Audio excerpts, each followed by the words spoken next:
ഓണപ്പരീക്ഷയ്ക്ക് ഇപ്പോഴേ പഠിച്ചു തുടങ്ങണോ? ആ ഒരു ചോദ്യത്തിന് ഉത്തരം പറയുന്നതിന് മുമ്പ് ഈ ഓണപ്പരീക്ഷയ്ക്ക് നന്നായി പഠിച്ച പരീക്ഷ എഴുതിയാലുള്ള ഗുണങ്ങളെ പറ്റിയുള്ള കാര്യങ്ങൾ ഞാൻ ആദ്യം പറയാം. ഒന്നാമത്തെ പോസിറ്റീവ്, നിങ്ങളുടെ സിലബസിലെ നല്ലൊരു ഭാഗം നിങ്ങൾക്ക് തീർക്കാൻ പറ്റും. അതായത് ഓണപ്പരീക്ഷയ്ക്ക് കുറച്ച് ചാപ്റ്റേഴ്സ് ഉണ്ടല്ലോ മക്കളെ, ആ ചാപ്റ്റേഴ്സ് നിങ്ങൾ ഓണപ്പരീക്ഷയ്ക്ക് പഠിച്ചു കഴിഞ്ഞാൽ അത് പിന്നെ പഠിക്കേണ്ട ആവശ്യമില്ല. പലപ്പോഴും എന്താ സംഭവിക്കുന്നത് വെച്ചാൽ എല്ലാ വർഷവും അവസാന പരീക്ഷയുടെ ആ മോഡൽ എക്സാമിൻ്റെ ഒക്കെ സമയമാകുമ്പോഴായിരിക്കും എല്ലാവരും എന്താണ് ഫസ്റ്റ് ചാപ്റ്ററിനെ പറ്റി സെക്കൻഡ് ചാപ്റ്ററിനെ പറ്റിയൊക്കെ ഓർത്ത് കൊടുക്കുന്നത്. അതൊന്നും പഠിച്ചിട്ടുണ്ടാവില്ല. അപ്പോൾ ഫുൾ ടെൻഷനും ഫുൾ പ്രശ്നമായിരിക്കും.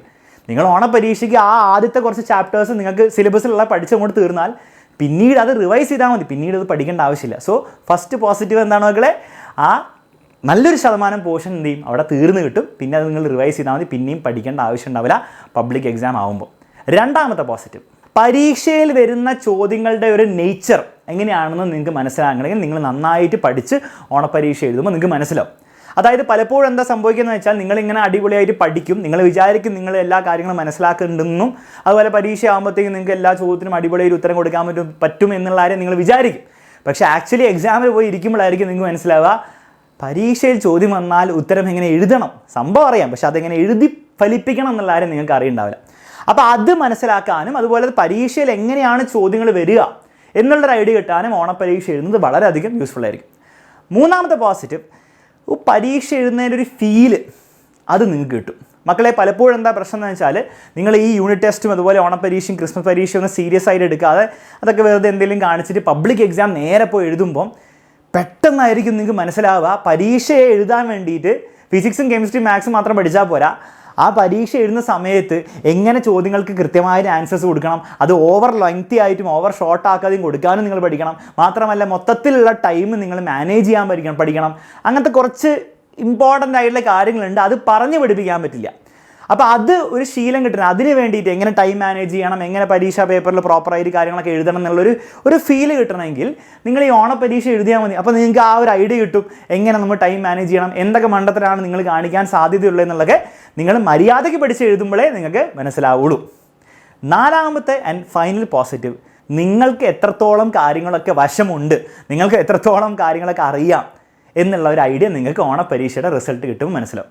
അതായത് നിങ്ങൾ എത്രയോ പഠിച്ചിട്ടുണ്ടാവുമല്ലോ, ആ പഠനം വെച്ചിട്ട് നിങ്ങൾക്ക് എത്ര മാർക്ക് പബ്ലിക് എക്സാമിൽ കിട്ടാൻ സാധ്യത ഉണ്ടെന്നുള്ള ഒരു ഐഡിയ നിങ്ങൾക്ക് ഓണപ്പരീക്ഷ നിങ്ങൾ സീരിയസ് ആയിട്ട് എഴുതിയാൽ, ഇതൊക്കെ സീരിയസ് ആയിട്ട് എഴുതിയാലേ നിങ്ങൾക്ക് സീരിയസ് ആയിട്ട് പഠിച്ച് സീരിയസ് ആയിട്ട് എഴുതിയാലേ അതൊക്കെ മനസ്സിലാവുള്ളൂ, നിങ്ങൾക്ക് ഒരു ഐഡിയ കിട്ടും. അപ്പോൾ അതിനനുസരിച്ച് നിങ്ങൾ നിങ്ങളുടെ പഠനത്തിൻ്റെ സമയമൊക്കെ കൂട്ടണം എന്നുള്ള കാര്യം നിങ്ങൾക്ക് മനസ്സിലാക്കിയെടുക്കുക, അത് ഇംപ്ലിമെൻറ്റ് ചെയ്ത് തുടങ്ങുക ആദ്യം തന്നെ. ഓക്കെ, അപ്പോൾ ഇത്രയും ഗുണങ്ങളാണ് ഓണപ്പരീക്ഷ നിങ്ങൾ സീരിയസ് ആയിട്ട് എടുത്ത് അതിനുവേണ്ടി അത്യാവശ്യം സീരിയസ് ആയിട്ട് പ്രിപ്പയർ ചെയ്താൽ ഉണ്ടാകാൻ പോകുന്ന പോസിറ്റീവ്സും ഗുണങ്ങളും. ഇനി ഫൈനലി ഓണപ്പരീക്ഷയ്ക്ക് ഇപ്പം മുതലേ പഠിച്ചു തുടങ്ങണോ? എന്താ സംശയം? ഇപ്പം മുതലേ പഠിച്ചു തുടങ്ങണം. എങ്ങനെയാണ് സാർ പഠിക്കേണ്ടത്? ഓണപ്പരീക്ഷയ്ക്കുള്ള സിലബസ് ആ ചാപ്റ്റേഴ്സ് ഉണ്ടാവില്ലേ, ഓരോരോ ചാപ്റ്റേഴ്സ് ഏതാണ്ട് ഒരു ഐഡിയ എല്ലാവർക്കും ഉണ്ടാവും. ആ ചാപ്റ്റേഴ്സ് എന്ത് ചെയ്യുക, അങ്ങോട്ട് പഠിച്ച് തീർക്കുക. അതിന് ഏറ്റവും ബെസ്റ്റ് ആയിട്ടുള്ള സൊല്യൂഷൻ, വലിയ കഷ്ടപ്പാടൊന്നും വേണ്ട, നമ്മുടെ ഈ ചാനലിൽ എല്ലാ ദിവസവും എന്ത് ചെയ്യുക, കൃത്യസമയത്തിന് 7:30 വന്ന് ജോയിൻ ചെയ്യുക ലൈവിൽ.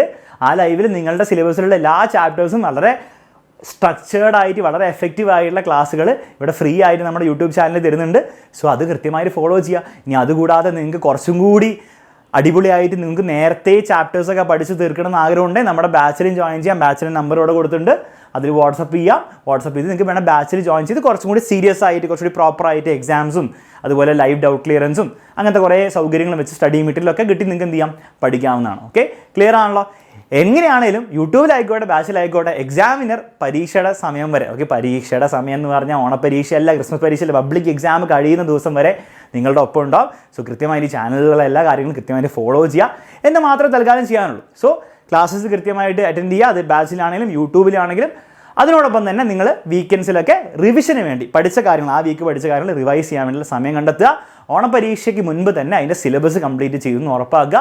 അടിപൊളിയായിട്ട് ഓണപ്പരീക്ഷ എഴുതുക. ഞാനീ പറഞ്ഞ 4 ഇമ്പോർട്ടൻറ്റ് ഗുണങ്ങൾ നിങ്ങൾക്ക് തീർച്ചയായിട്ടും കിട്ടും, നിങ്ങൾക്ക് ലഭിക്കും എന്ന് മാത്രമല്ല അത് നിങ്ങളെ ഈ ഒരു വർഷത്തെ പബ്ലിക് എക്സാമിന് നിങ്ങളെ 100% റെഡിയാക്കി പ്രിപ്പയർഡ് ആക്കി ഇരുത്തും. ഓക്കെ, അപ്പോൾ അത്രയും പറയാനുള്ള മക്കളെ. ഈ ഒരു വീഡിയോ കണ്ടപ്പോൾ നിങ്ങൾക്ക് ഒരു കോൺഫിഡൻസ് ഒക്കെ തോന്നിയെങ്കിൽ തീർച്ചയായിട്ടും കമൻറ്റ് ബോക്സിൽ I M confident, I feel confident എന്നൊക്കെ പറഞ്ഞിട്ട് എന്ത് ചെയ്യുക, അങ്ങോട്ട് കമൻറ്റ് ബോക്സിൽ ഇടുക. ഓൾസോ ഈ വീഡിയോ നിങ്ങൾക്ക് യൂസ്ഫുൾ ആയെങ്കിൽ തീർച്ചയായും നിങ്ങളുടെ ഫ്രണ്ട്സിനൊക്കെ ഷെയർ ചെയ്ത് കൊടുക്കുക. ചാനൽ സബ്സ്ക്രൈബ് ചെയ്തില്ലെങ്കിൽ അതും കൂടെ അങ്ങോട്ട് ചെയ്തേക്കാം. Bye bye, take care. അടുത്ത വീഡിയോയിൽ കാണാം. അതുവരെ കീപ് സ്റ്റഡി.